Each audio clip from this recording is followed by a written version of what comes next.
हम एक बात कर रहे थे कि बचपन, जवानी, बुढ़ापा, हमारा जीवन बस इन्हीं 3 चरणों में चलता है।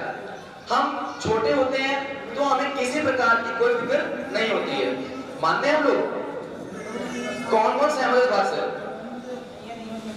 जब चाह उठ गए, जब चाह सो लिए, जब चाह जाग लिए, कुछ भी अपना करते रहे, जब चाह अपनी माँ के पास चले गए, कोई टेंशन नहीं, कोई परेशानी नहीं। फिर एक समय ऐसा आता है कि बचपन के बाद जब हम धीरे धीरे बड़े होते हैं तब हमारा घर परिवार, हमारा मोहल्ला, हमारी गली धीरे धीरे हमसे छूटने लगती है। क्यों? घर की जिम्मेदारियां कंधों पर आती हैं, काम बढ़ने लगता है। जब नौकरी लगती है तो इंसान क्या होता है? बाहर जाता है। तब अपनी माँ के पास वो बहुत ही कम बैठ पाता है। जो पल उसने अपनी माँ के साथ हंसी खुशी बिताए थे तो उस समय पर वो अपनी माँ के साथ वो पल नहीं बिता पाता है। दिन भर काम में लगा रहता है, सुबह को ऑफिस जाएगा, शाम को घर पर आएगा और सो जाएगा, सुबह उठेगा फिर से ऑफिस जाएगा, फिर ये चक्र लगा रहता है। तो इसीलिए मैंने इन चीजों को झेलते हुए, क्योंकि मैं भी जॉब करता हूँ, तो जॉब से पहुंचने के बाद, लौटने के बाद आज के समय में उतना समय नहीं मिल पाता है कि हम अपनी माँ के पास आकर बैठ सकें। मेरी माँ यहाँ मौजूद है और खैर मैं उनको ये सुना चुका हूँ कविता वाली में, मगर फिर भी मैं चाहता हूँ कि आप फिर सुने इस माध्यम से कि अकेलापन क्या होता है। अपने मन में हम लोग कई बातें बोलते हैं, सुनते हैं, लोगों से कह देते हैं, मगर कुछ बातें होती हैं घर पर नहीं कह पाते हैं। लाइफ होती है, आखिर लड़के हैं तो झेलना पड़ता है। तो इसीलिए मैं आपसे बात कहना चाहूंगा कि आओ बैठो, अगर समय हो तो बताता हूं कि पहले क्या क्या होता था। आओ बैठो, अगर समय हो तो बताता हूं कि पहले क्या क्या होता था। एक समय था जब मैं अपनी माँ के हाथ पर सोता था। एक समय था जब मैं अपनी माँ के हाथ पर सोता था। आप लोगों ने गौर किया होगा, रात के समय में अगर हमको डर लगता है तो अपनी माँ के पास चिपक के सो गए, कोई डर नहीं, कोई खौफ नहीं। तो वो माँ का हाथ जिसको हम तकिया बना के लेटते हैं, कभी कभार आप लोगों को बहुत मिलता है, तो ये तो वो हाथ याद करते हुए कि उस हाथ का जो एक प्रभाव था हमारी उस व्यक्तित्व पे, वो किस प्रकार से पड़ता है। कि आओ बैठो, अगर समय हो तो बताता हूं कि पहले क्या क्या होता था। एक समय था जब मैं अपनी माँ के हाथ पर सोता था। अब अगर दिखे बाजार में कोई खिलौना, ये जो बात बोल रहा हूं मैं, ये आज से बहुत पिछली है, ये आज की नहीं है, ये एक याद है जो बोल रहा हूं कि अगर दिखे बाजार में कोई खिलौना तो उसके लिए बहुत होता था। अगर दिखे बाजार में कोई खिलौना तो उसके लिए बहुत होता था। पहले सुबह बहुत जल्दी और रात भी अचानक से होता था। मेरी माँ का साया हर वक्त उस समय मेरे आसपास होता था। एक समय था जब मैं अपनी माँ के हाथ पर सोता था। आप लोगों ने देखा होगा, अगर हम खेल रहे हैं, दौड़ रहे हैं, अगर हम गिर गए तो हमारी माँ हमारे पास दौड़ कर आ गई और चोट लग गई, अरे मत परेशान हो, चीटी मर गई, बोलते हैं चीटी मर गई। तो उसी का बोल रहा हूं कि जब लगती थी चोट मेरे और आंसू माँ की आंख में होता था, जब लगती थी चोट मेरे और आंसू माँ की आंख में होता था, जब घर की पूजा में माँ के साथ बैठकर मैं फूल पिरोता था, तब माँ का हाथ सर पे मेरे हमेशा होता था। एक समय था जब मैं अपनी माँ के हाथ पर सोता था। पिछले दिनों में कोई दिक्कत नहीं होती थी, मैं बोल चुका पहले में, तो इसीलिए खुशियों का लगा हर तरफ मेला होता था। खुशियों का लगा हर तरफ मेला होता था। तब भी न कभी मैं इस भीड़ में अकेला होता था। मेले का हर खिलौना उस समय सिर्फ मेरा होता था। एक समय था जब मैं अपनी माँ के हाथ पर सोता था। जब हम खेल के आते हैं, अब तो खैर खेलते नहीं है, सिर्फ ऑफिस तक, क्योंकि हमारा जो गेम बन गया है वो ऑफिस बन चुका है। ऑफिस पहुंचना है, वहाँ खेलना है, कंप्यूटर से खेलना है, उसके बाद घर पर आकर सो जाना है। तो ये इसके बाद कि जब खेल के आता था बाहर से तो पूरा शरीर थका हुआ होता था।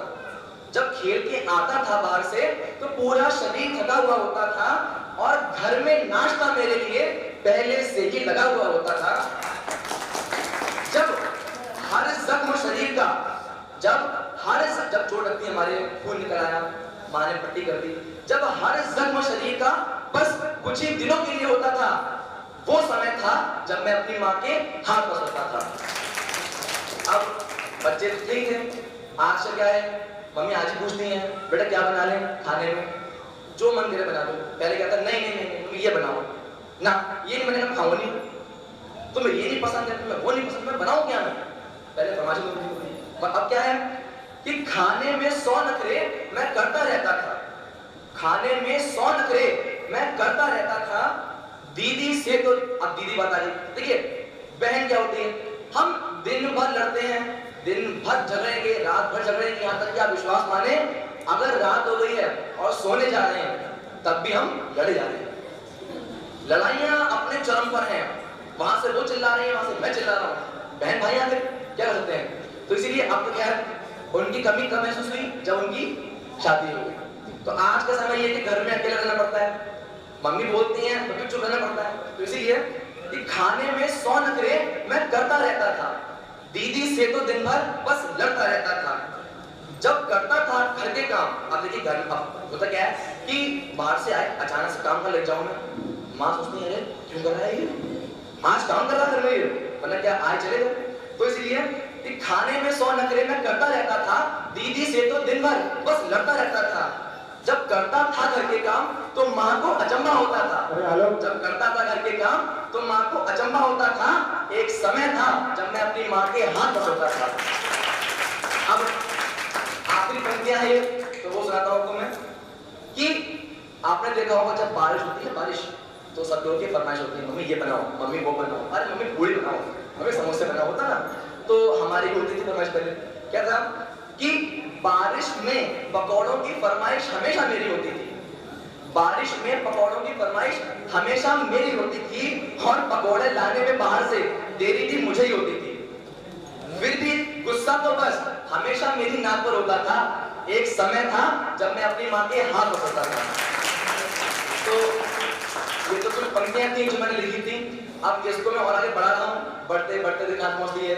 तो बस इतना कहना चाहूंगा कि त्रुटियां बहुत होती हैं हम लोगों से, हम लोग दिन भर घर में काम नहीं करें, कोई दिक्कत नहीं है, और क्या बाहर से आने के बाद हम लोग वो घर की रौनक, वो घर की हम लोग जो एक शक्ति बोलते हैं हम लोग उसको भूल जाते हैं। और खैर गलती मैंने बहुत की है, विश्वास मानिए कि मैंने गलती बहुत की है और मेरी गलतियों को मेरी माँ ने हमेशा ही दबा दिया है कि पापा को नहीं बताऊंगी चलो ना पिट जाओगे तुम। तो इसीलिए क्या है पिटना नहीं है, मम्मा अपनी मम्मी ने बहुत साथ दिया, इसलिए उनका बहुत बहुत शुक्रिया। माँ यहाँ बैठी है, मैं बहुत लकी हूँ कि मम्मी इतना बीमार होने के बाद भी आज मेरे साथ बैठी हैं और मैं इस मंच की अपनी एक क्या बोलते हैं प्रताप मानता हूँ कि आप सभी के आशीर्वाद से मेरी माँ आज जीवित है। उनके ऊपर जो कष्ट रहे, जो उनके ऊपर कष्ट रहे वो बिहारी जी का नाम लेकर बस छोड़ दिया, हो गया देखा जाएगा। हमारे पिताजी ने जो किया भगवान का नाम लिया और लगा दिया। तो आज इसी मंच पर, और ये बात भी है जब मैं कृष्ण लीला जुड़ा था 2012 में, 12 के बाद से ही जब मम्मी की हालत खराब हुई तो शायद यही का पुण्य होगा, चाहे वो मेरा पुण्य हो, चाहे मम्मी के वो कर्म अच्छा है पिछले जन्म के, जो आज वो सलामत बैठी हैं। हमारी इतना काफी है कि मम्मी समय आज हैं और अपनी डांट से, फटकार से, लाड से, मार से कुछ भी करे वो हमें खुशी मिलती है।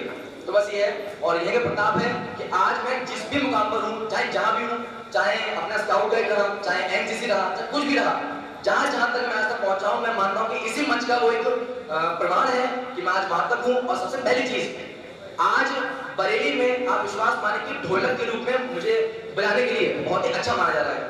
तो आपको बताऊंगा कि ढोलक की शुरुआत की मेरी इसी मंदिर से हुई थी। मेरे हाथ नहीं चलते थे, हाथ मेरे बिल्कुल काम नहीं करते थे कि बजे कैसे, क्या बजाऊं, कैसे बजाऊं, मगर आभारी हूं हमारे यश भैया का जो बजाते थे और मैं देखता था। मुझे तार की कोई समझ नहीं है क्या बज रहा है, मगर हाँ इतना है कि जो आप दिखा देंगे तो सुना देंगे, सेम सब भैया यही वाले हैं, मैं बजा दूंगा। तो ये है, तो बस मैं इतना ही मानता हूँ कि आज से प्रताप इसी मंच का प्रताप है कि मम्मी, मैं, मेरा परिवार आज अच्छा चल रहा है, एक नौकरी है।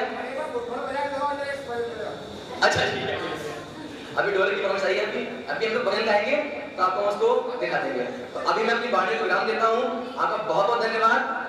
बोलिए बोलिए राधा रानी की जय।